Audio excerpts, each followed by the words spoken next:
Engine off ചെയ്തോ, engine off ചെയ്തോ. കൈമൾ മാഷ്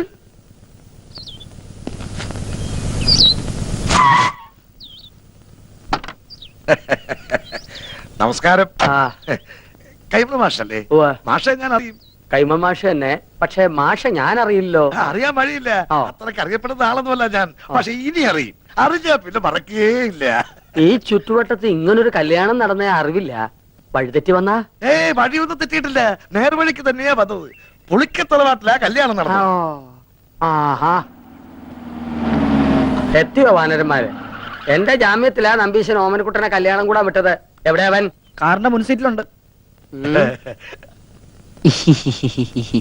ഞാനിവിടെ ഉണ്ട്. നീ എന്താടാ ഇവിടെ ഇരിക്കണേ? മാഷെ, ഒരു പ്രത്യേക സാഹചര്യത്തിൽ എനിക്ക് ഈ പെൺകുട്ടിയെ കല്യാണം കഴിക്കേണ്ടി വന്നു.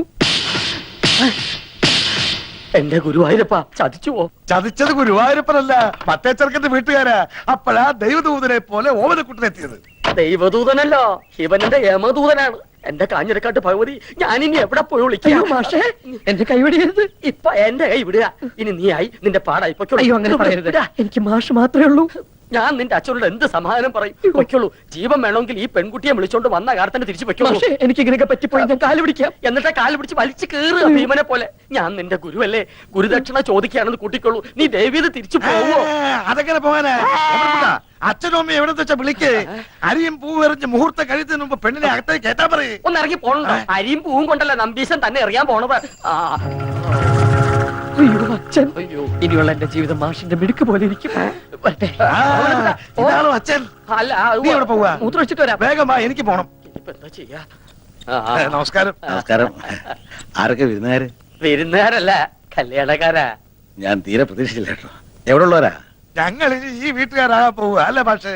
ഇവിടെന്ന് വെച്ചാ? അല്ല, ഇവിടെയൊക്കെ തന്നെ നമ്മുടെയൊക്കെ പരിസരത്ത് ഇങ്ങനെ. അതാ ഞാൻ തന്നോട് ചോദിച്ചേ, ഈ പരിസരത്താരാ ഇങ്ങനെ രഹസ്യമായിട്ട് കല്യാണം? രഹസ്യമായിട്ടല്ല, പരസ്യമായിട്ട് ഈ കുഞ്ഞിരാവിനെ നടത്തിയത്.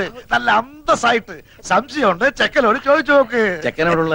അല്ല, ചെക്കൻ ഈ പരിസരത്തൊക്കെ ഉള്ളത് തന്നെ. ഈ പരിസരത്ത് വെച്ചാ? ഇനി വന്നേ. അതെ, കാലമൊക്കെ മാറിയിരിക്കണം നമ്പീശ. കലികാല ഇപ്പൊ. അതുകൊണ്ട് കഴിഞ്ഞത് കഴിഞ്ഞു എന്ന് വിചാരിച്ച് നമ്പീശം വേണം ആശ്വസിപ്പിക്കാൻ. ഒരു വാക്ക് തന്നെ നേരത്തെ ഒന്ന് പറയണ്ടോ? എന്തുകൊണ്ട് ചെയ്യാറുണ്ട്? നമുക്ക് പറയാനുള്ള സന്ദർഭം കിട്ടിയില്ല, വളരെ പെട്ടെന്നായിരുന്നു. ശരി. അതെ, നല്ല ബുദ്ധിയുണ്ടെന്ന് ആലോചിക്കുക. ഇപ്പൊ നമ്മുടെ ഓമനക്കുട്ടനാണ് ഇങ്ങനെ ചുമ്മാ ചെയ്തെന്ന് വിചാരിക്കുക. നമ്പീശൻ എന്താ? ഓമനക്കുട്ടനാണ് ചെയ്തിട്ടുണ്ടല്ലോ. രണ്ടിനെ അരി ഞാൻ പട്ടിക്കിട്ട് കൊടുക്കും, അറിയാവോ? അല്ലെങ്കിൽ പിന്നെ ഞാൻ തന്തേന്നും പറഞ്ഞ് എന്തോ ജീവിച്ചിരിക്കുന്നത്.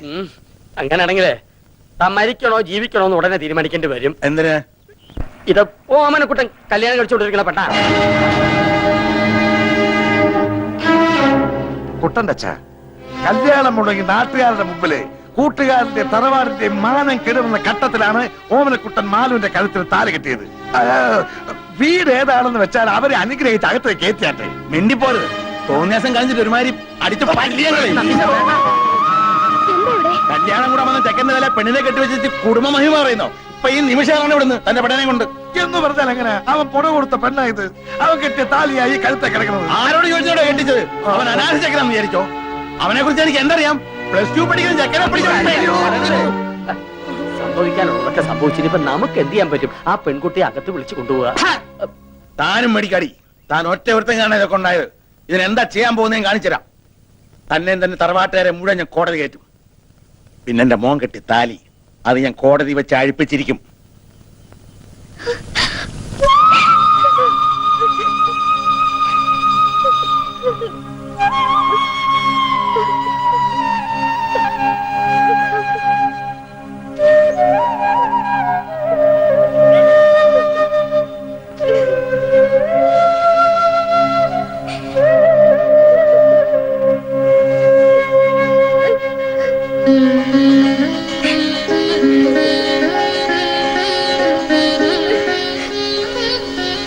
ശരിയോ തെറ്റോ എന്നെന്ന് എനിക്കറിയില്ല. പക്ഷേ അവളുടെ കഴുത്തി കിടക്കുന്നത് നമ്മുടെ മോൻ കെട്ടിയ താലിയ. അത് കെട്ടിയത്ര എളുപ്പത്തില് പറിച്ചറിയാൻ പറ്റില്ല.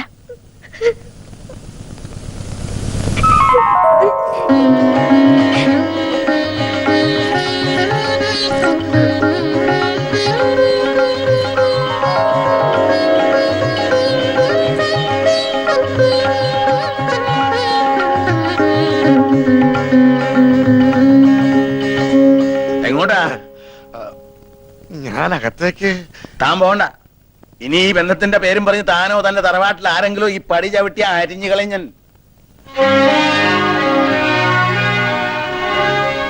വിഷമിക്കണ്ട. എനിക്ക് സന്തോഷായ മാഷെ. കുറച്ച് മനപ്രയാസം ഉണ്ടായെങ്കിലും അവക്ക് ഈ ഭാഗ്യം ഉണ്ടായല്ലോ. മതി. വാ. എനിക്കെന്നാണാവോ ഇങ്ങനൊരു ഭാഗ്യം ഉണ്ടാവുക? ശാംബരധരം വിഷ്ണും ശശിവർണം ചതുർഭുജം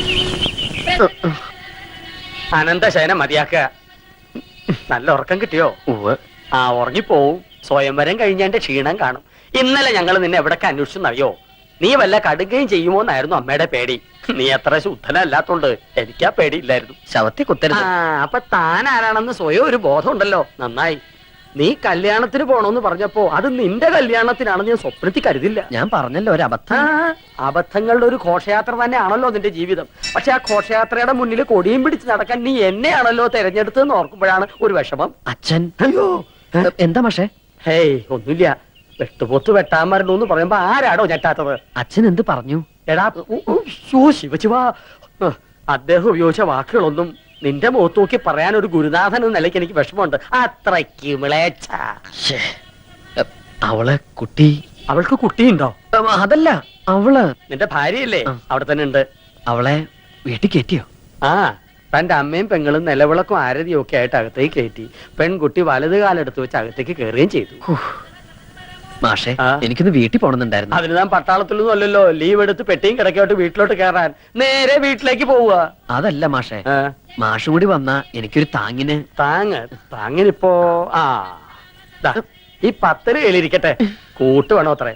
ഞാൻ ഒരു കാര്യം ചോദിക്കട്ടെ. ഞാൻ നിന്റെ മാഷാണോ അതോ നീ എന്റെ കാലനാണോ? രണ്ടായാലും ബലം ഒന്ന് തന്നെയല്ലേ? ഒന്ന് വെറുതെ ഇടോ. നിന്റെ തന്തയുടെ തെറി മുഴുവൻ രാവിലെ കുത്തിയിരുന്ന് കേൾക്കായിരുന്നു ഞാൻ.